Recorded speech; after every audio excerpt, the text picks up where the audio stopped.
Hello and welcome to Tumbleweeds and TV Cowboys. My name is Hunter. In this podcast, I'll be joined by a different guest each week to discuss a classic Western movie or TV show. I've been a fan of classic Westerns for as long as I can remember, and in recent years, they've become very nostalgic for me. I love the aesthetic, the tropes, and I love seeing different filmmakers' takes on them. At their best, they're incredibly entertaining, rewatchable, and some of my all-time favorite movies are Westerns.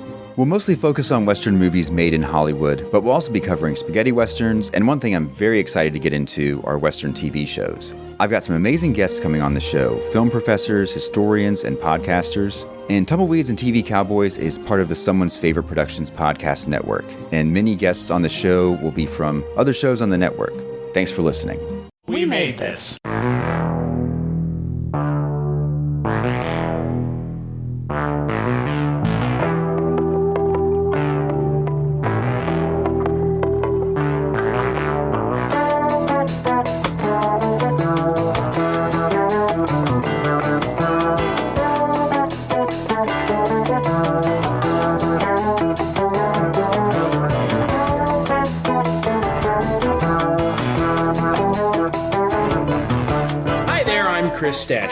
And I'm Jess Byard.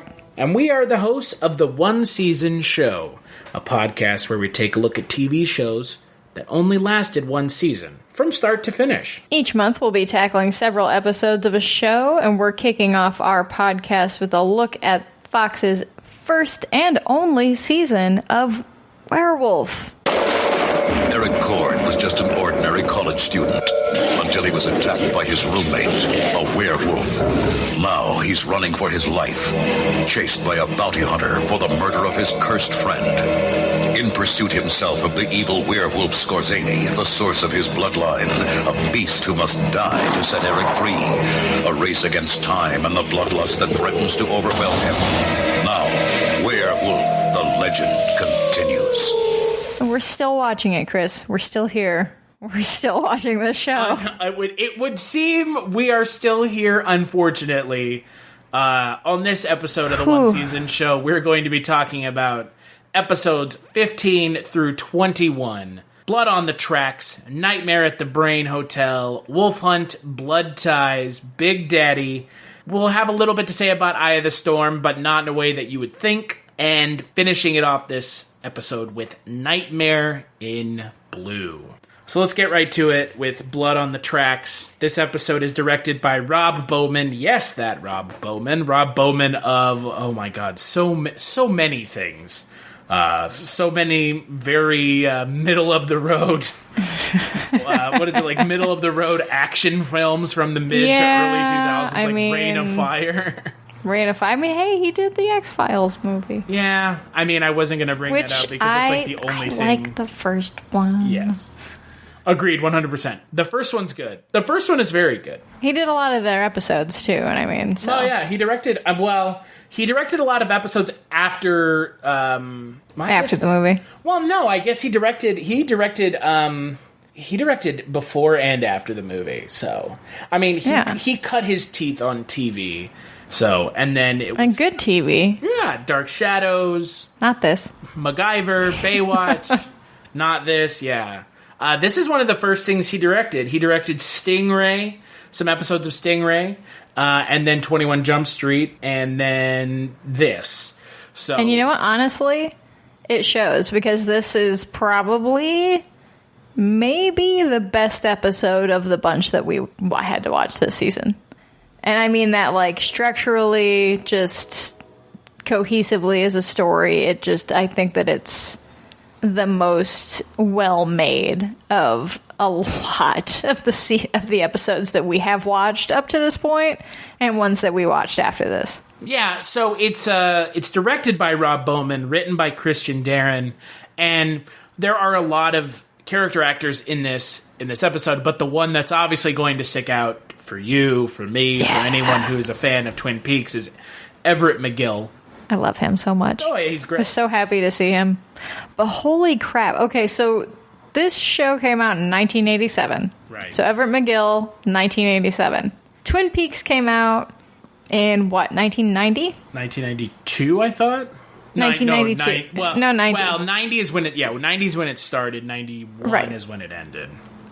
And he looks like and I don't mean this in a bad way at all because he still looks great, but he aged so much between 1987 and 1990. Or just the way they have him as Big Ed Hurley. Because in this episode, he's got like the long, scruffy hair, like a longer, scruffy hair, and he just looks so much more baby-faced. And he's also super skinny. So maybe it's just, I don't know, he just bulked up and I maybe filled out a little bit more, but it's weird to me because he looked much younger in this episode. Well, and, there's nothing wrong with that. But it's No, not at all. I'm just saying, it's kind of weird, yeah. But he I mean, I love Everett McGill. I think he's super handsome all the time. I guess he's retired. I mean, he kind of retired in like 99. Right. And then came back, obviously, for the return of Twin Peaks. For like, 2 episodes. I mean, he's not in it very much. No. A lot of, but he's in it enough series, for it to matter. Yeah, a lot of the series kind of originals aren't in it a lot. They're in it enough. It's a very crowded return, let's put it that way. But he is in this episode a lot. Yeah, and this episode is weird. Because it's weird, but it's also pretty much par for the course. Because, again, it's Eric Cord shows up in a town and stops something bad from happening. Right. But I would say that, and part of the reason why I liked this episode more so than, I would say, if we end up doing an episode you should watch, at the end of this whole thing where we say which ones you should and should skip, I would say that this one would be one to watch because it's not centered on Eric. It's not like most of these are Eric comes to town, bad stuff happens because he's in town pretty much.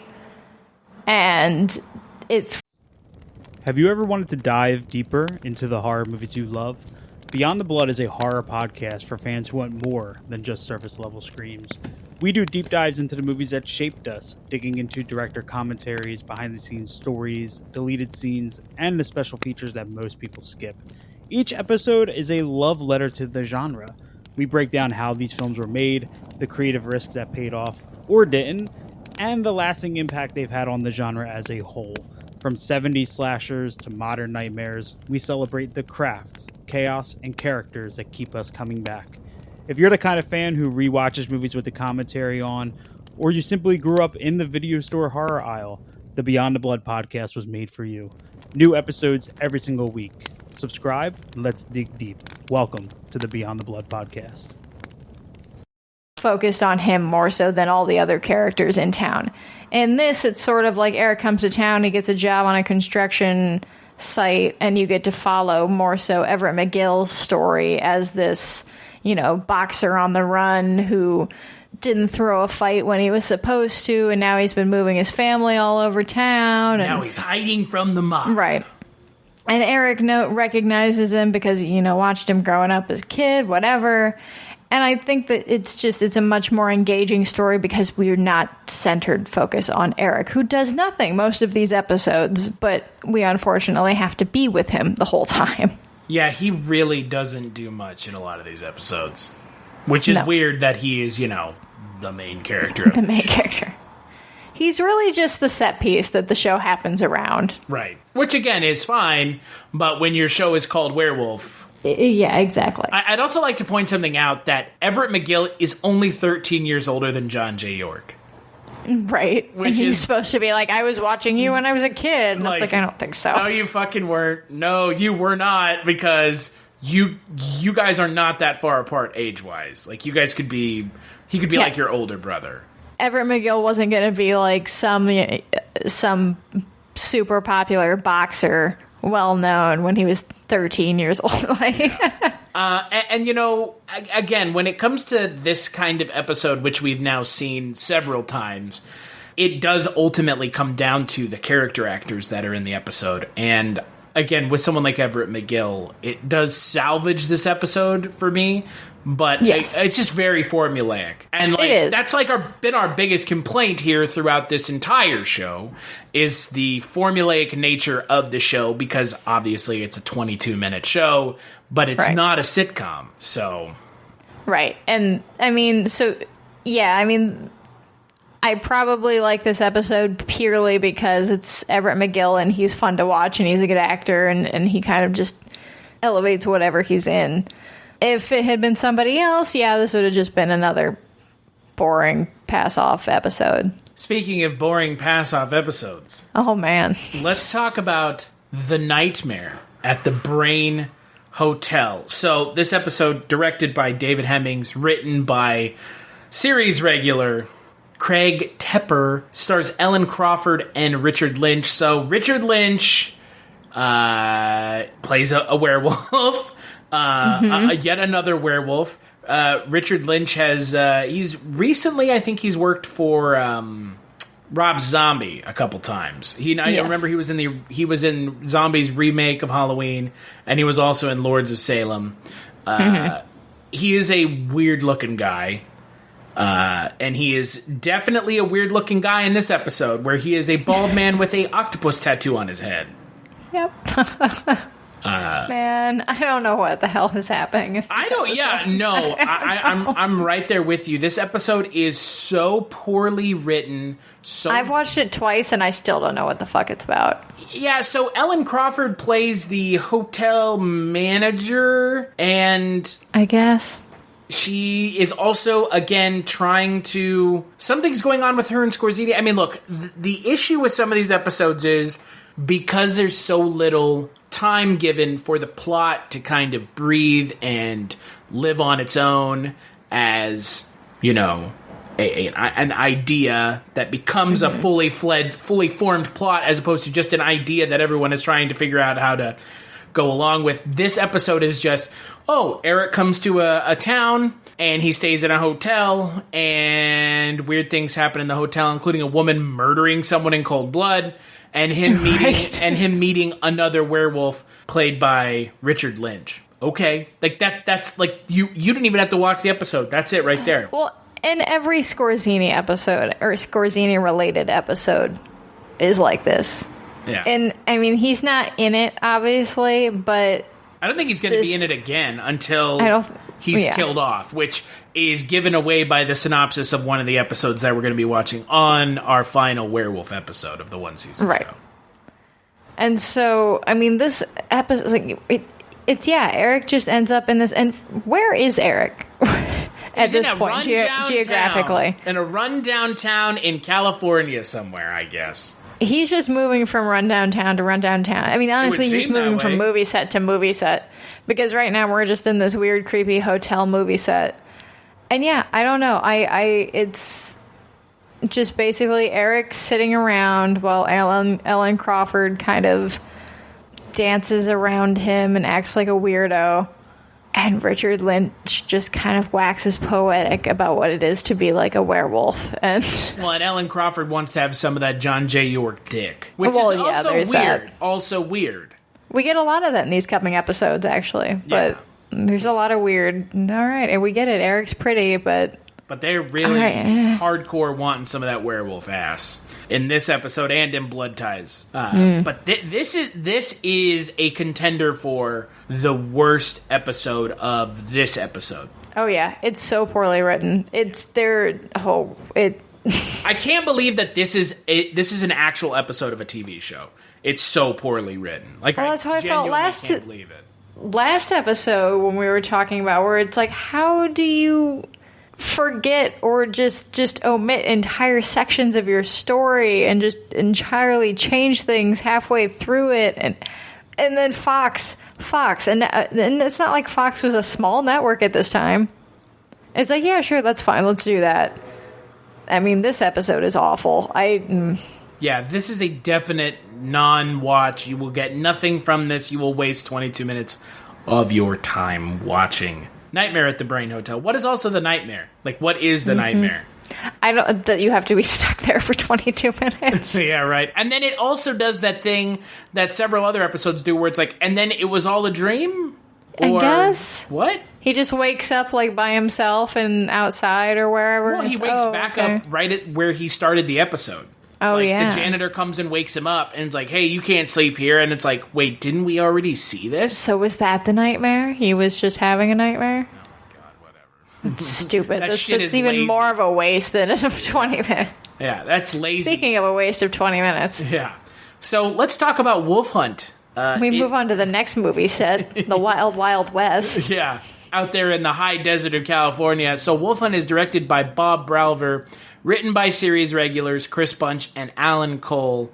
And the notable character actors in this episode are George McDaniel, Joaquin Martinez, and R.G. Armstrong.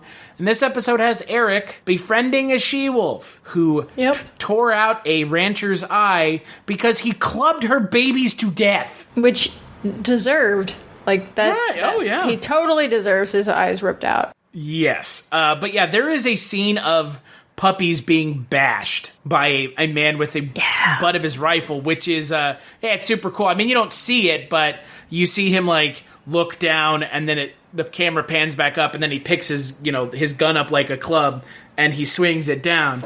And it's like, what the fuck is going on in this show all of a sudden? I mean, okay, well, so this episode is Eric. He gets shot a lot in this whole series, but especially in these episodes that we're watching, like this last kind of chunk. And so pretty much every episode he's getting shot. But in this one, he kind of befriends this she-wolf because he's injured at first. And she's kind of like taking care of him and brings him a snake. But he spends at least half of this episode just talking to a wolf. That's what we're watching. That's what us as an audience are watching, is just Eric Cords sitting in the middle of the woods / desert, eating snakes that, like, a wolf is bringing him, and him having, obviously, one-way conversations for half of a 22-minute episode. Yeah, it's not good. Actually, no, and it's then really he dumb. gets the wolf killed. Yeah, well, the wolf... No, Jess, the wolf sacrifices herself for Right. Eric. Because he can't die. This show is so poorly written, and it has 0 female characters in it, and the only female character in this episode was a wolf, and she died sacrificing herself for Eric Cord. Yeah, well, he would have died if he had been shot, because let's not forget, in this episode, we also get to see Alamo Joe, who shows up and goes, here's silver bullets, all right, later. Right, and I'm sorry, okay, what side of the story, what side is Alamo Joe on at this point? Because I thought a few episodes ago, when he was almost, thought he was going to be a werewolf himself, that he was kind of coming around. I thought it was going to make a world of difference. Right, that he was, like, coming around and sort of understanding what's going on, and now all of a sudden he's like, nope, I still want to kill you. But every time I actually come face to face with you, I don't kill you. I don't understand why he's still in this show or what he's doing. Yeah, I don't understand either, because there doesn't seem to be a point. Because no, there's no stakes for him now at this point. Because, yeah, like...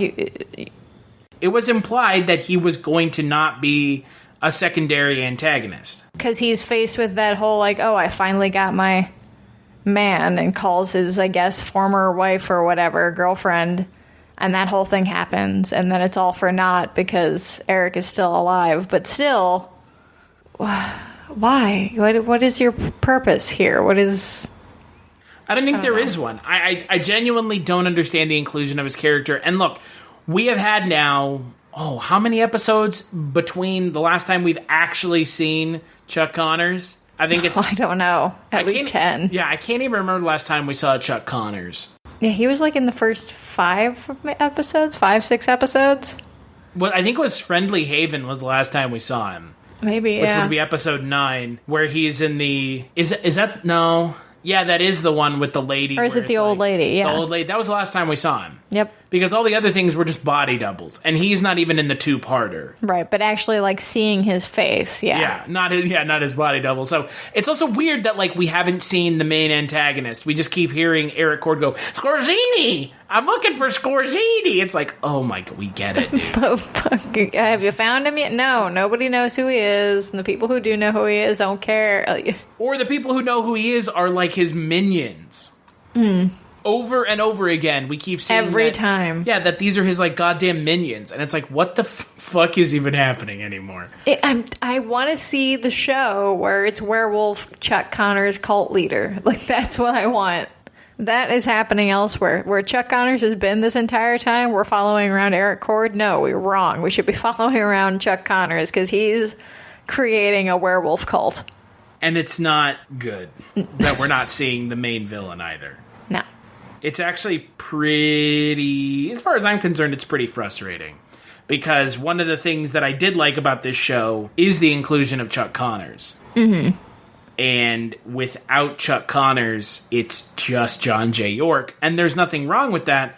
But John J. York cannot support the show entirely on his own. No, and he's really not given anything to do either. Like, he really is just like, okay, now you're in this town, and now we're going to have some stuff happen, and then you're going to turn into a werewolf and kill the bad stuff.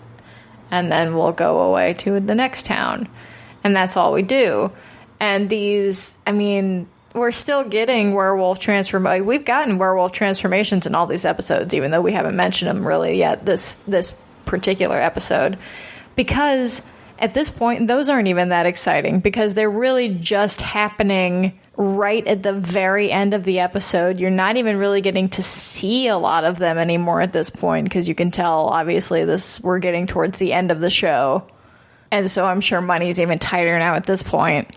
But yeah, it's boring now that I've seen these werewolves so many times in their full suits. And even when we get other people who are werewolves, it's just rehashing the same suits that we've seen over and over again. So it's not there. Now that's even boring, which is awful. Well, it's a little weird that like there's no. It's a little weird to me that there is not any difference in the werewolf suits when we see them. Yeah, like they're all pretty much the same grayish, blackish color. There's no, like, all the fur is the same. And I mean, yeah, time and money, that's really all that it comes down to. But it's, like you said, it's frustrating because we're not seeing any action happening.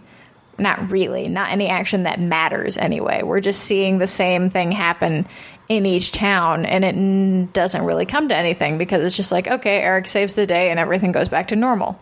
Next town. Yep. Or next movie set, as you would like to point out. Right. Well, we're doing a lot of riding the rails these few episodes, too. Was that a big thing in the 80s still? I don't know, but he is constantly hoboing it up. Hopping trains, yeah.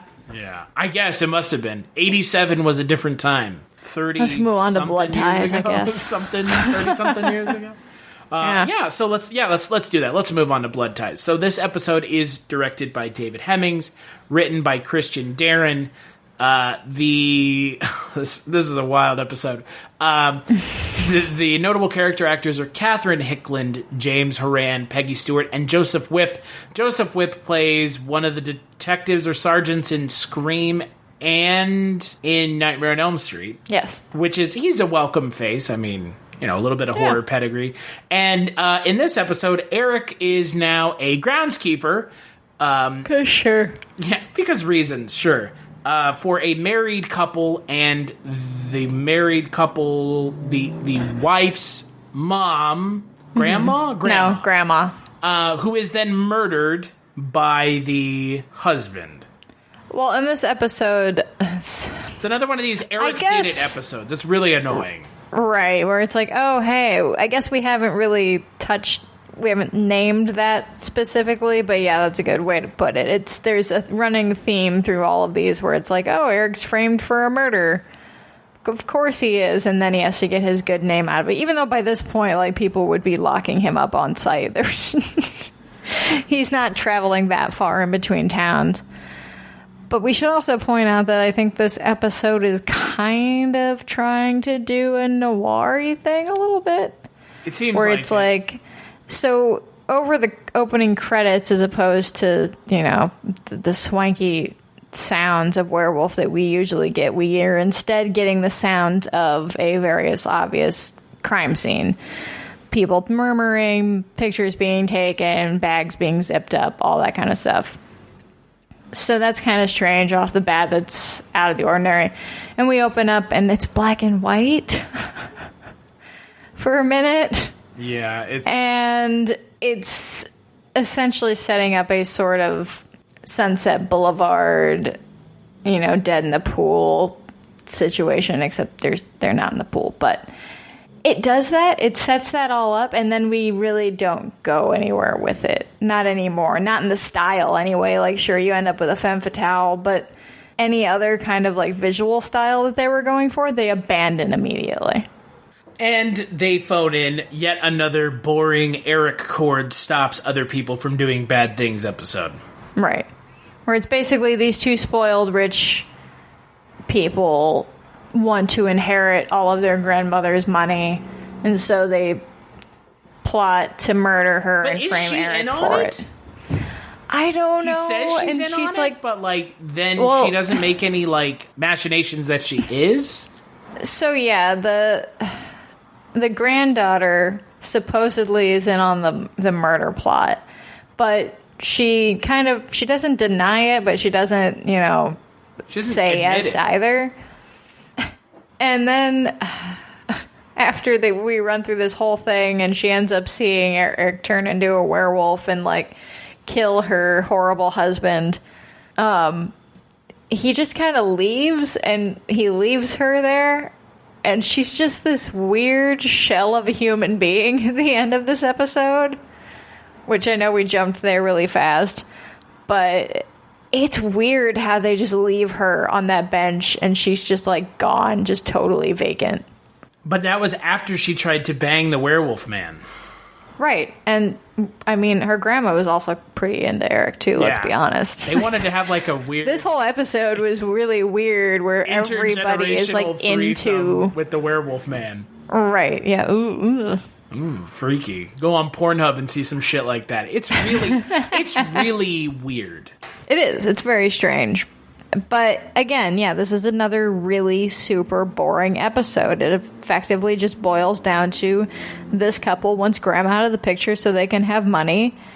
They frame Eric for it, and then he wolfs out and tries to save the girl because of course he has to try and save her because every episode has to have a new love interest even though she's only there for 15 minutes. And yeah, then the end of the episode is there and he just leaves. And that's a common occurrence in all of these episodes, is he just leaves these situations, and sometimes these situations like have ended in a pretty horrific way. This woman is very mentally unstable now. She's totally She watched her husband gone. Get fucked by a werewolf. Right, and he leaves and she's just gone. And so Eric Cord is just like leaving this mental breakdown wasteland behind him as he travels from some of these towns. See, there are things that they could have done to make this series so much more interesting, and they didn't try at all. Competent writers go a long way, Jess. Yeah, well. The writers that don't want to just have characters want to bang the werewolf man. Right. Yeah, okay, sure. It's just lazy. That's the way it feels. It's so lazy. Yeah, it's very lazy. So, speaking of lazy, let's talk about the next episode, Big Daddy. Directed by Larry Shaw, written once again by Chris Bunch and Alan Cole. Howard Duff plays the eponymous titular Big Daddy who kidnaps Eric Cord to try to help him cure his cancer by turning him into a werewolf, which it's never explained how he knows that Eric is a fucking werewolf. Right. Like, what is this, like, known? Now it's a known fact. There's a werewolf man running around California. Well, like I said, he's not he's just traveling from town to town in California, so he's not, like, crossing state lines. So I would assume word travels. But yeah, this man who's basically a mix of the Monopoly Man and Colonel Sanders pretty much just lure... I don't even know how he knows Eric is there. Well, the episode opens with him just being arrested, but it's, he's arrested by a cop who's in with Big Daddy. Right, but we don't know how he knows he's there to begin with. Nope. We don't know how he knows he's a werewolf. This is the age before cell phones and 24-hour news. We don't know how this fucking science works that Big Daddy has supposedly concocted, where he's going to, like, I'm going to take your blood when you're a werewolf, and then I'm going to mix it up and then inject it into myself, and that will turn me into a werewolf. It's like, what the fuck are you talking about? What is this? I guess. Is this near dark? But are now? you a doctor? I don't.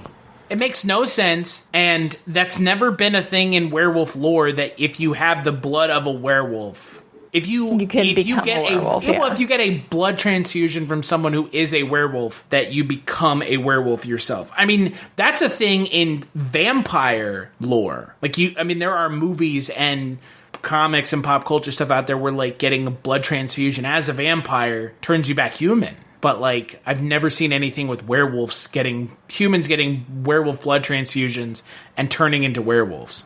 Mm-mm. Which, I guess is kind of an interesting concept, but... Not for this show. We're not for this show, not for 22 minutes, it's... And not for the twist that they kind of think they're... So, yeah, there's another character in this Emily episode. Emily. His biracial daughter that he had. Illegitimate biracial daughter who is the daughter of, I believe, his servant. Oh, my God. Boy, this is tone deaf. Real tone deaf. Yeah, we're not in slave times, but that's this sort is of the South? Except it's California! Except it's California, but yeah, he's definitely got that, like, heavy Georgia, accent. Say.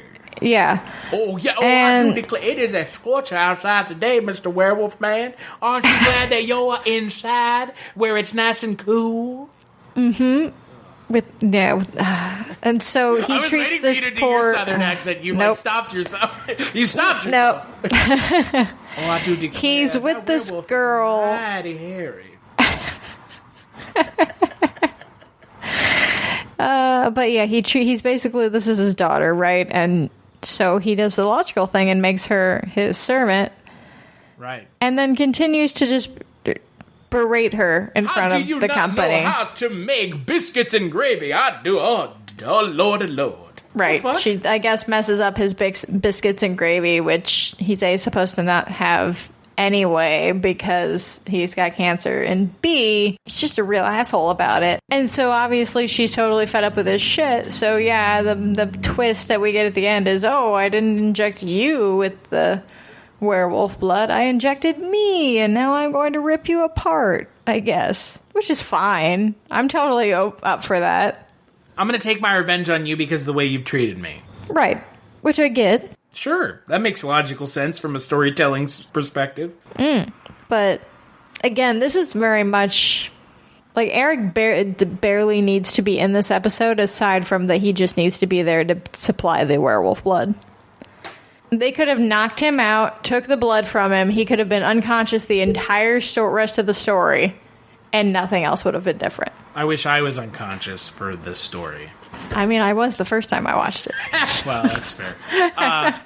Yeah, it's a weird episode because, again, it introduces a episode-specific antagonist who feels like he's from another show, in another setting, in another era that's not 1987. And then it has a twist that is not much of a twist, and it ends up going nowhere. It just shows her, she leaves, and that's it. And then he's like hitching a ride, and it's like, why? Well, does she leave? Because the last thing we see is him pointing a gun at her, which I guess has silver bullets in it.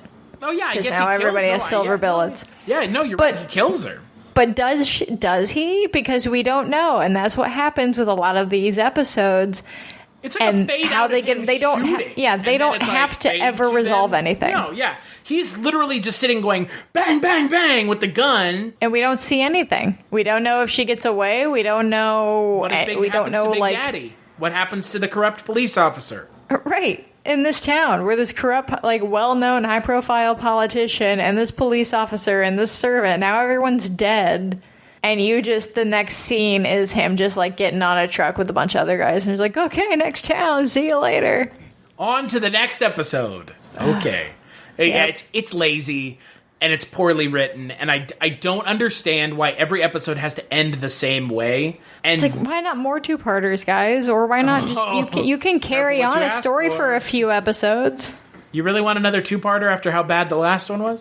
No, but they could like try at least to maybe carry on a story, like bring back something later. Like maybe this woman could show up later in an episode like, oh shit, she got away and now I have this other werewolf to contend with. I mean, if it had been me, the way I would have had the show end is all the werewolves versus Eric, and then they just rip him apart because they're like, we can't and don't want to deal with you.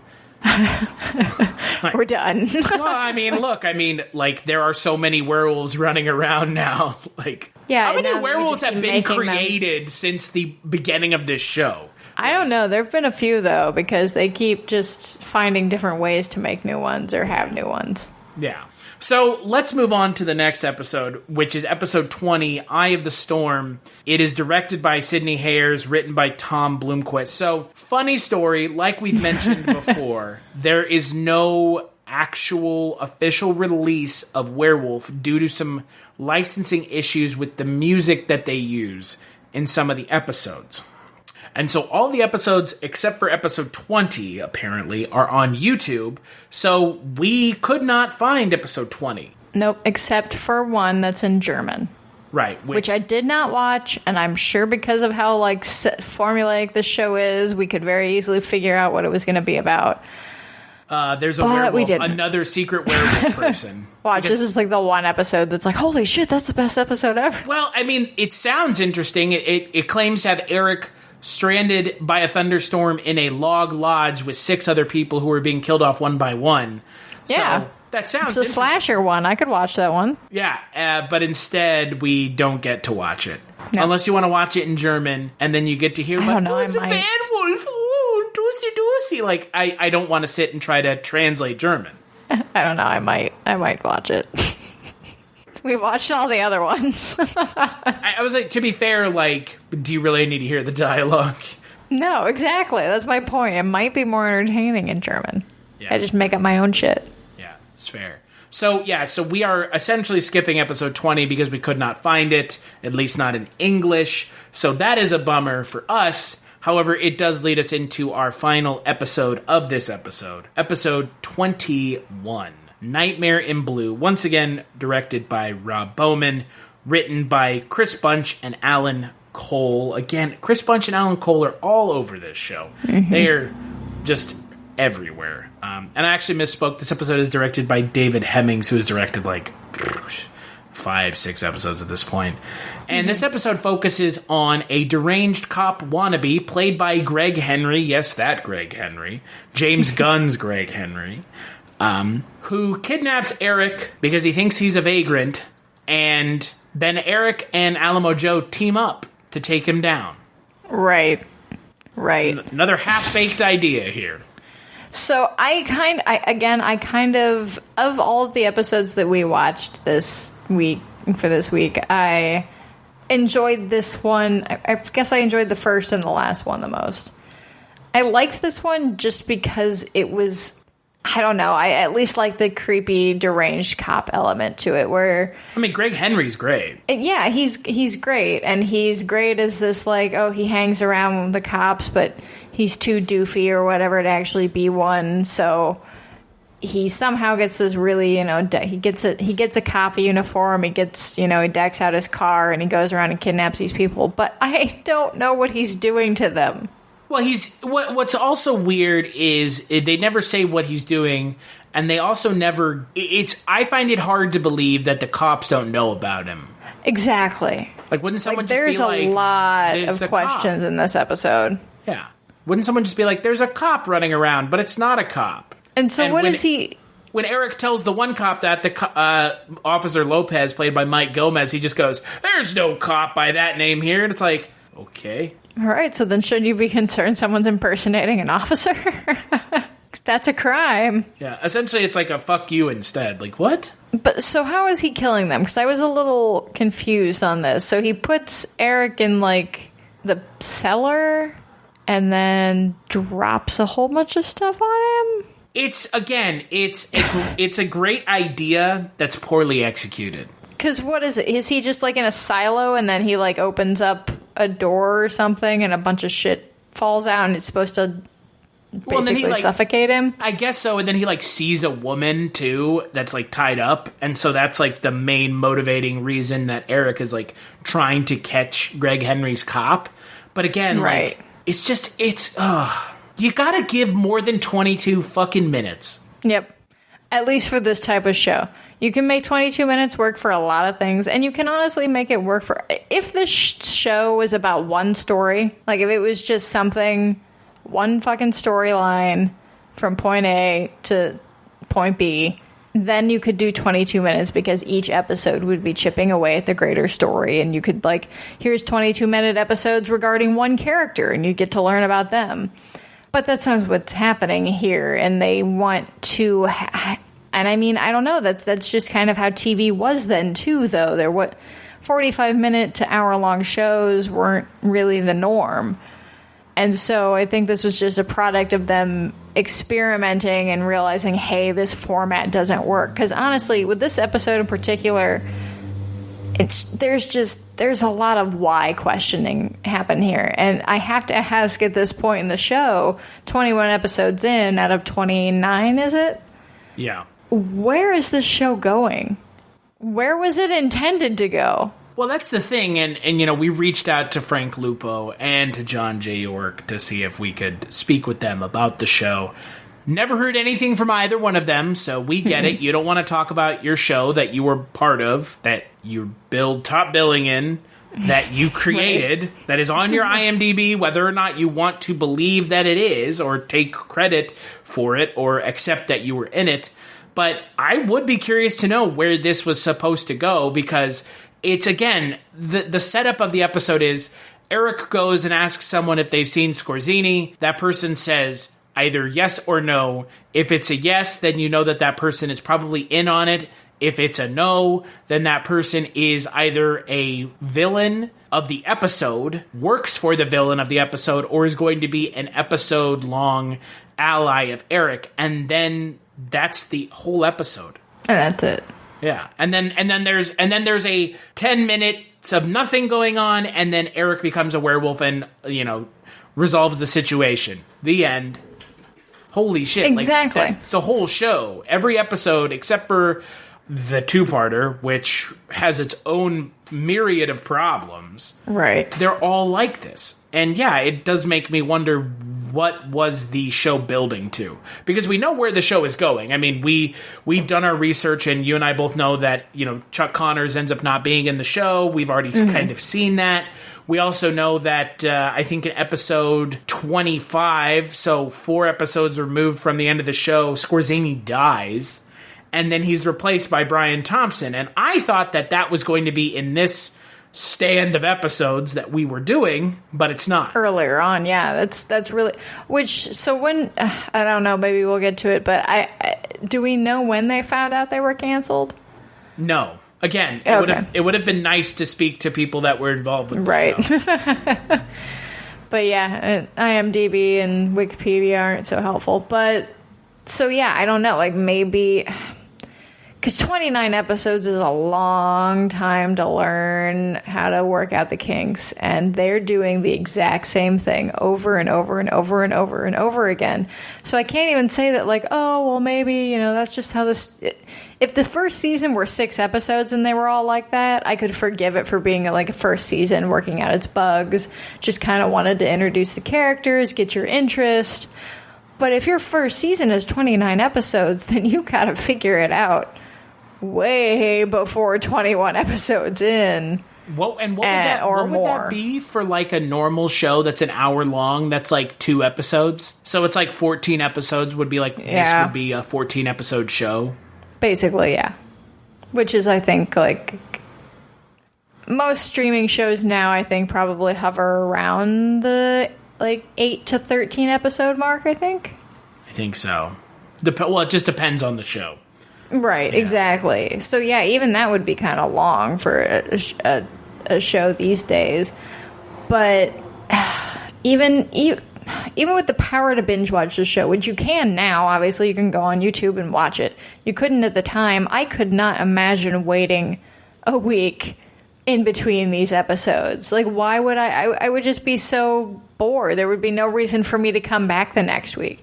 There would be no reason for me to watch every episode of the show because I don't have to, because none of them really matter to each other, because we're not sticking with any sort of half-baked ideas that are planted. We don't see any real character development in Alamo Joe aside from that one episode. Well, 1-2-part episode, and now all of that character development seems to be gone.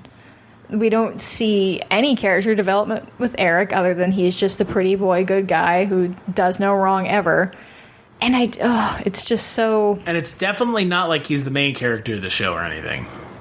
Right, exactly. And sometimes it feels like he's not. Sometimes he's put off to the side. And honestly, like I said, some of those episodes are the better ones, because at least if you get a good character actor in there, you get a halfway decent writer who's trying to do something with the show, then you get at least some interesting people to watch for a minute. But other than that, and those are pretty far and few between anyway. Well, and that again comes back to, and there's the conversation that we've had multiple times now about why are shows that only last one season only one season. Sometimes it's the studio or the network saying no more. Mm-hmm. Sometimes it's, the show just gets, it's in a bad time slot and doesn't get the audience right. It's unceremoniously canceled. This show got canceled, I would say, because of one obvious reason. It's not great. No, it's not great, and it's expensive. It's really not good enough for being as expensive as I'm sure it was in 1987. Right. Especially with all the werewolf stuff every episode. But again, because the show is a werewolf show.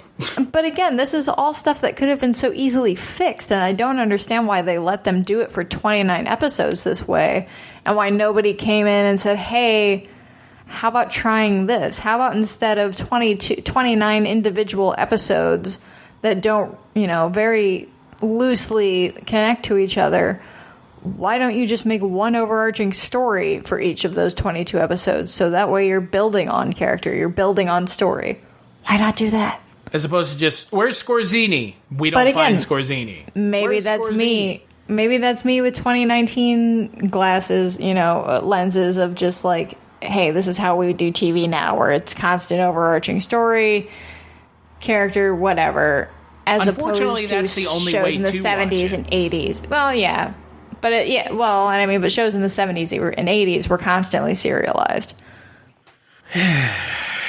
But it does not work in this format. At least not with this group of writers and directors and actors. It's just, unfortunately, there's not enough talent in any of that combination to make an interesting show for 29 episodes. And I'm going to pin a lot of this on the writers, too. Because a lot of the writers have been writing... I mean, the same names keep coming up. A lot of the writers, and they're probably... I'm sure that the writing was, they were churning these out super fast, and I think that a lot of blame can also go into direction, because it's just boring to watch. It's... There's not a lot of creativity going into any of the scenes that you're looking at or any of the shots that you're looking at. The lighting is all terrible. And sure, we're watching it ripped on YouTube with low quality, whatever. But that doesn't affect my enjoyment. No. I guarantee in high definition this show would not be any more entertaining visually or technically. It's not a quality of the rip, it's a quality of the show. Lucky for us, we only have, 8 more episodes to go. Next episode of the one-season show is it for Werewolf. And on that episode, we will announce what our next show is. Weeks to come, the road Eric Cord must travel is a lonely one peopled by demons. The demon he pursues, Skorzeny, a monster who must die to end Eric's curse. The demon inside him, the bloodlust that threatens to turn Eric into a killer out of control. And the demons that plague humanity, fear, greed, guilt, and revenge. But there are other travelers on this road that renew Eric's courage and hope, the strength of friendship, the love of a family, the warmth of a young girl's heart, priceless and grasped for only an instant before they slip away. But but they all remain allies in Eric's battle with evil, the evil around him, and the evil within, whose name is Werewolf. But until then, where can people find you, Jess? You can find me on Twitter at WriterJessByard, and you can find me sometimes on your other podcast, Chris, The Culture Cast, where I occasionally co-host with you, talking about some crazy movie or that either I have picked or you have picked. At least we're moving on to horror now. That's fun. At least we're in horror. To be fair, That's this true. is horror. That's true. But that's about it. You can find me in those places.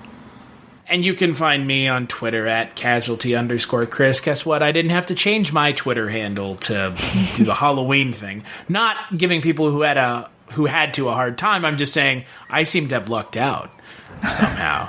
I didn't have to. I just did. I know. Well, it's because we're all nerds. So yes, we're all horror nerds.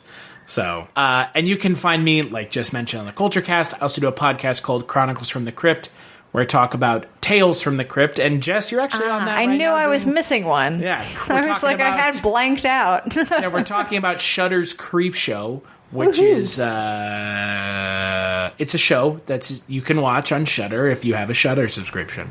It is. I also do another podcast about a one-season show, and that podcast is called The Kolchak Tapes, where I talk about Kolchak the Night Stalker with my good friend Mike White, and I also do another podcast called Dreams for Sale. There's too many podcasts.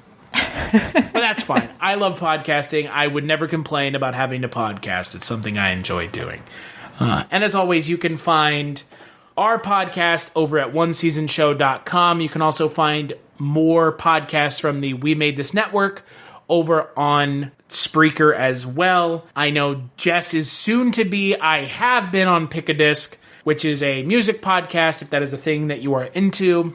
If not, We Made This Network has a ton of podcasts. And so if you want to check those out, you know where to find those. Big thanks, as always, to Curtain Peepers for the music for the one-season show, which is Who's Lovin' Me? And we'll catch you on the next episode.